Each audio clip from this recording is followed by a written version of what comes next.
Friends, আমাদের YouTube channel TPM academy অনলাইনে তোমাদের সকলকে স্বাগত। আজকে আমরা এই ভিডিও আলোচনা করব কিছু গুরুত্বপূর্ণ জিকে প্রশ্ন নিয়ে। তোমরা জানো যে কোনো সরকারি চাকরি পরীক্ষার জন্য জিকে একটি অত্যন্ত গুরুত্বপূর্ণ বিষয়। তো আইসিডিএস পরীক্ষার জন্য যারা প্রিপারেশন নিচ্ছ তাদের জন্য ভিডিওটি অত্যন্ত হেল্পফুল হবে। তোমরা অবশ্যই ভিডিওটিকে শেষ পর্যন্ত দেখবে। তো চলো কথা না বাড়িয়ে আমরা আজকের প্রশ্নগুলোকে আলোচনা করা শুরু করি। দেখো, প্রথম যে প্রশ্নটি রয়েছে, আইসিডিএস, ভারতে আইসিডিএস বাস্তবায়নের জন্য কোন মন্ত্রণালয় দায়ী? অর্থাৎ ভারতের কোন মন্ত্রণালয় আইসিডিএস প্রকল্পটিকে চালায়? অপশনে রয়েছে অর্থ মন্ত্রণালয়, মহিলা ও শিশু উন্নয়ন মন্ত্রণালয়, স্বাস্থ্য ও পরিবার কল্যাণ মন্ত্রণালয়, শিক্ষা মন্ত্রণালয়। সঠিক অ্যান্সার কি হবে? মহিলা ও শিশু উন্নয়ন মন্ত্রণালয়। তো যখন আমরা মহিলা ও শিশু উন্নয়ন মন্ত্রণালয় জানলাম, তখন আমাদেরকে জানতে হবে যে এই মন্ত্রণালয়ে দায়িত্বপ্রাপ্ত মন্ত্রী কে রয়েছেন। বর্তমানে অন্নপূর্ণা দেবী এই মন্ত্রণালয়ের দায়িত্বপ্রাপ্ত প্রাপ্য মন্ত্রী রয়েছেন। ঠিক আছে, চলো তারপরেরটা দেখে নিই। ওনাম উৎসব ভারতের কোন রাজ্যে পালিত হয়? অপশনে কি রয়েছে? কেরালা, অন্ধ্রপ্রদেশ, তেলেঙ্গানা, গোয়া। দেখো, ওনাম উৎসবের কথা যখনই আসবে তখন আমাদেরকে জানতে হবে যে এটা কি ধরনের উৎসব। ওনাম হচ্ছে এক ধরনের ফসল কাটার উৎসব। কি বললাম? ফসল কাটার উৎসব। তো অনেক সময় তোমাকে জিজ্ঞেস করবে ওনাম কি ধরনের উৎসব। অপশনে ফসল কাটার উৎসবও থাকতে পারে বা কৃষি রিলেটেডও থাকতে পারে। আমাদের যেমন বাংলায় কি হয়, নবান্ন উৎসব হয়, ফসল কাটার একটা উৎসব হচ্ছে নবান্ন। সেই রকমই দক্ষিণ ভারতের কেরালাতে এই ওনাম উৎসবটা পালন করা হয়। তাহলে সঠিক অ্যান্সার কি হবে আমাদের? কেরালা।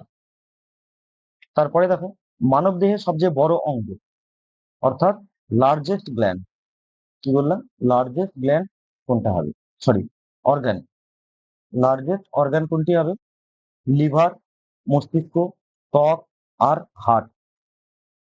সঠিক অ্যান্সার হবে ত্বক বা স্কিন।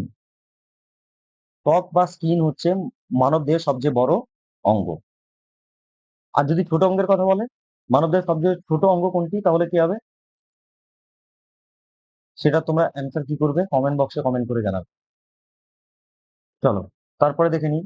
2011 সালের আদমশুমারি, আদমশুমারি বা জনগণনাও থাকতে পারে, জনগণনা অনুসারে কোন শহরটি সবচেয়ে জনবহুল? মানে 2011 সালে যে সেন্সাস হয়েছিল, তোমরা জানো আমাদের দেশে প্রতি 10 বছর অন্তর অন্তর কি হয়? জনগণনা হয়, প্রতি 10 বছর অন্তর। তো 2011 সালের পরে 2021 সালে আবার জনগণনা হওয়ার কথা ছিল, কিন্তু করোনার প্রকোপের জন্য, প্রকোপের জন্য সেই জনগণনা কিন্তু আর হয়ে ওঠেনি। তাহলে এই কোশ্চেনের অ্যান্সার কি হবে? অপশনে রয়েছে মুম্বাই, দিল্লি, কলকাতা, ব্যাঙ্গালোর। সঠিক অ্যান্সার হবে মুম্বাই। মুম্বাইয়ের জনসংখ্যা সব থেকে বেশি। পরের প্রশ্ন দেখো, সুকন্যা সমৃদ্ধি যোজনা এর উদ্দেশ্য কি? মানে এই যে যোজনা, এর উদ্দেশ্যটা কি ছিল? অপশনে রয়েছে মাতৃ স্বাস্থ্য সেবা, শিশু শিক্ষা ও বিবাহ, নারী উদ্যোক্তা, দক্ষতা উন্নয়ন। সঠিক অ্যান্সার হবে শিশু শিক্ষা ও বিবাহ। মানে অ্যাকচুয়ালি এটা হচ্ছে মহিলা যারা রয়েছে বা কন্যা শিশু যারা রয়েছে তাদের শিক্ষাকে ডেভেলপ করা এবং তাদের বিয়ের সময় যাতে একটা আর্থিক ডেভেলপ হয়, সেই জন্য একটা যোজনা করা হয়েছে কেন্দ্র সরকারের পক্ষ থেকে, সেটা হচ্ছে সুকন্যা সমৃদ্ধি যোজনা। তাই এই যোজনাটা চালু হয়েছিল কবে? এই যোজনাটা শুরু হয়েছিল 2015 সালে। কবে শুরু হয়েছিল? 2015 সালে। এইবার দেখো, এখানে তোমাকে অনেকগুলো পয়েন্ট তোমাকে জানা রাখতে হবে। সেটা হচ্ছে এজ লিমিট। এজ লিমিট হচ্ছে 10 বছর। মানে ম্যাক্সিমাম একটা কন্যা সন্তানের বয়স 10 বছর পর্যন্ত সে কি করতে পারে? সুকন্যা সমৃদ্ধি যোজনার জন্য আবেদন করতে পারে। এবং ম্যাক্সিমাম কতদূর পর্যন্ত দিতে পারবে সে?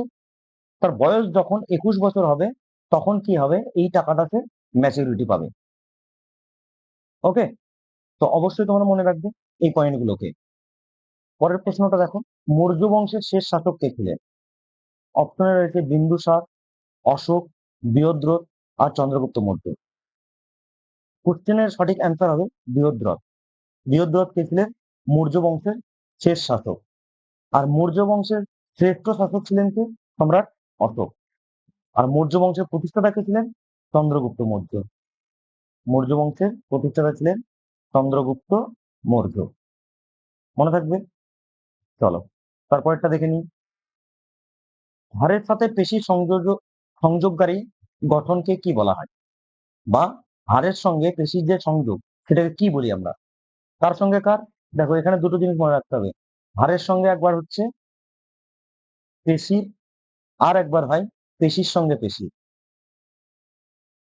মানে হাড়ের সঙ্গে পেশিকে যেটা বেঁধে রাখে সেটাকে আমরা কি বলি? সেটাকে আমরা বলি টেন্ডন। কি বলি? টেন্ডন। আর পেশির সঙ্গে পেশিকে যেটা দিয়ে বেঁধে রাখা হয় সেটাকে আমরা বলি লিগামেন্ট। মনে রাখবে। এই দুটো পয়েন্টকে অবশ্যই কিন্তু তোমরা মনে রাখবে। তাহলে এখানে আমাদের সঠিক অ্যান্সার কি হবে? Option B. চলো তারপরেরটা দেখে নিই। জননী সুরক্ষা যোজনা এর লক্ষ্য হলো বা এর উদ্দেশ্য কি ছিল? অপশনে রয়েছে পরিবার পরিকল্পনা প্রচার, মা ও নবজাতকের স্বাস্থ্যের উন্নতি, শিশু শ্রম নির্মূল করা, মহিলাদের জন্য বাসস্থানের ব্যবস্থা করা। এই কোশ্চেনের সঠিক অ্যান্সার হবে মা ও নবজাতকের স্বাস্থ্যের উন্নতি করা। দেখো তাহলে আমাদেরকে প্রথমে জানতে হবে কি জননী সুরক্ষা যোজনা এটা কবে শুরু হয়েছিল? শুরু হয়েছিল এই প্রকল্পটি 2005 সালে। কবে শুরু হয়েছিল? 2005 সালে। এবং এই প্রকল্পটিকে যে স্কিমের অধীনে আনা হয়েছিল সেটাকে আমরা কি বলি? National maternity benefit scheme. কি বললাম? National maternity benefit scheme. অনেক সময় তোমাদেরকে জিজ্ঞেস করতে পারে NMBS এর পুরো নাম কি? তাহলে কি লিখবে? National national maternity benefit scheme. Benefit scheme. Okay. চলো তারপরেরটা দেখে নিই। ইন্দিরা গান্ধী খাল প্রাথমিকভাবে কোন রাজ্যে অবস্থিত? দেখো ইন্দিরা গান্ধী খাল যেটা আরেক নামে পরিচিত তার নাম হচ্ছে রাজস্থান খাল। যেটাকে আমরা ইন্দিরা গান্ধী খাল বলি সেটাই আবার কি নামে পরিচিত? রাজস্থান খাল নামে পরিচিত। অপশনে রয়েছে হরিয়ানা, পাঞ্জাব, গুজরাট, রাজস্থান। সঠিক অ্যান্সার কি হবে? রাজস্থান। এছাড়া এখান থেকে আমাদের যেগুলো আরো কিছু পয়েন্ট জানতে হবে সেটা হচ্ছে এই রাজস্থান খাল বা ইন্দিরা গান্ধী খাল হচ্ছে ভারতের দীর্ঘতম খাল। কি? দীর্ঘতম খাল। আর এই খালটা কোন নদীর তীরে অবস্থিত? এটা হচ্ছে শতদ্র ও বিপাশা নদীর সঙ্গমস্থলে অবস্থিত। যেখানে শতদ্র ও বিপাশা নদী মিলিত হয়েছে সেরকম জায়গায় এই ইন্দিরা গান্ধী খালটা অবস্থিত। তারপরে প্রশ্নটি দেখো। নিচের মধ্যে কে ভারতের তোতা পাখি নামে পরিচিত? ভারতের তোতা পাখি, সরি, তো এটাকে আর কি বলা হয়? তুতি-ই-হীন। তুতি-ই-হীন। অনেক জায়গায় তোমাকে এরকম প্রশ্নটা করতে পারে যে নিচের মধ্যে কে তুতি-ই-হীন নামে পরিচিত বা ভারতের তোতা পাখি নামে পরিচিত। অ্যান্সার কি হবে? আমির খসরু। তো এই আমির খসরু কে ছিলেন?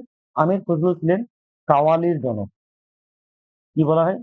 কাওয়ালি এক প্রকারের গান রয়েছে, সেই গানের জনককে আমির খসরু। এই আমির খসরুর গুরুর নামও অনেক সময় জিজ্ঞেস করে, নিজামউদ্দিন আউলিয়া। গুরুর নাম কি? নিজাম উদ্দিন আউলিয়া। মনে থাকবে এই পয়েন্টগুলোকে কিন্তু তোমরা অবশ্যই মনে রাখার চেষ্টা করবে। দরকার হলে ভিডিওটিকে পজ করে তোমরা নোট ডাউন করে নাও। তারপরের প্রশ্ন দেখো। আইসিডিএস কত সালে চালু হয়েছিল? মানে আইসিডিএস যে প্রকল্প সেটা কত সালে চালু হয়েছিল? অপশনে রয়েছে 16ই ডিসেম্বর 2005, 14ই নভেম্বর 2004, 26শে জানুয়ারি 1993 আর 2nd অক্টোবর 1975। সঠিক অ্যান্সার হবে 2nd অক্টোবর 1975। তো দেখো এখানে আর একটা পয়েন্ট আমরা মনে রাখবো সেটা হচ্ছে 2nd অক্টোবর। এই 2nd অক্টোবর এই দিনটাকে কি করা হয়? গান্ধী জয়ন্তী হিসেবে সারা দেশে পালন করা হয়। গান্ধী জয়ন্তী। ঠিক আছে। চলো তারপরটা দেখে নাও। অন্তোদয় অন্ন যোজনা কবে চালু হয়? অন্তোদয় অন্ন যোজনা। অপশনে কি রয়েছে? 2000 সাল, 2001 সাল, 2002 সাল, 2005 সাল। সঠিক অ্যান্সার কি হবে? 2000 সাল। তারপরে যে রঞ্জক ত্বকের রং দেই তার নাম কি? অর্থাৎ মানুষের যে স্কিন, সেই স্কিনের রং বিভিন্ন হয়, ফর্সা হয়, কালো হয়। তো এই ফর্সা বা কালো কোন পদার্থের কারণে হয়? অপশনে রয়েছে হিমোগ্লোবিন, মেলানিন, ক্যারোটিন আর ক্লোরোফিল। দেখো এর সঠিক অ্যান্সার কি হবে? মেলানিন।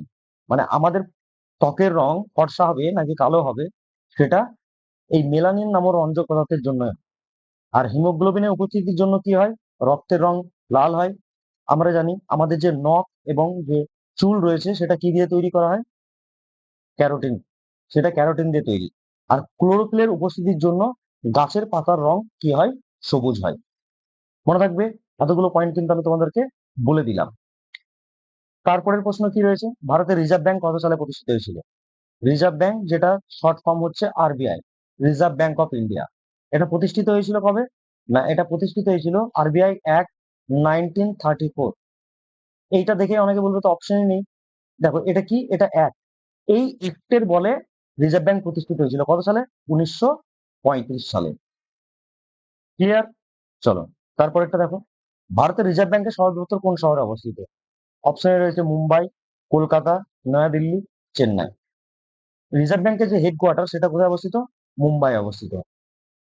সেই জন্য মুম্বাইকে কি বলা হয়, অর্থনীতির শহর বলা হয়। কেন? কেন ম্যাক্সিমাম যে কোম্পানিগুলো রয়েছে তার হেডকোয়ার্টার কোথায় রয়েছে? মুম্বাইতে রয়েছে। ঠিক আছে? তো আজকের ভিডিওটি এই পর্যন্ত। যদি ভিডিওটি তোমাদের ভালো লাগে বা মনে হয় যে তোমাদের উপকারে আসছে, তাহলে অবশ্যই তোমরা লাইক করবে এবং কমেন্ট করে জানাবে এবং বন্ধুদের সাথে শেয়ার করবে। যদি তোমরা আইসিডিএস পরীক্ষার জন্য আমাদের একটা ডেডিকেটেড কোর্স রয়েছে, সেই কোর্সটায় তোমরা অ্যাডমিশন নিতে চাও, তাহলে নিচের ডিসক্রিপশন বক্সে আমাদের অ্যাপের লিঙ্ক দেওয়া থাকবে। সেই লিঙ্ক দিয়ে তোমরা অ্যাপটিকে ডাউনলোড করে রেজিস্ট্রেশন করিয়ে নেবে। সেখানে তোমরা বিভিন্ন পরীক্ষার জন্য প্রস্তুতি নিতে পারবে ফ্রিতে। Thank you.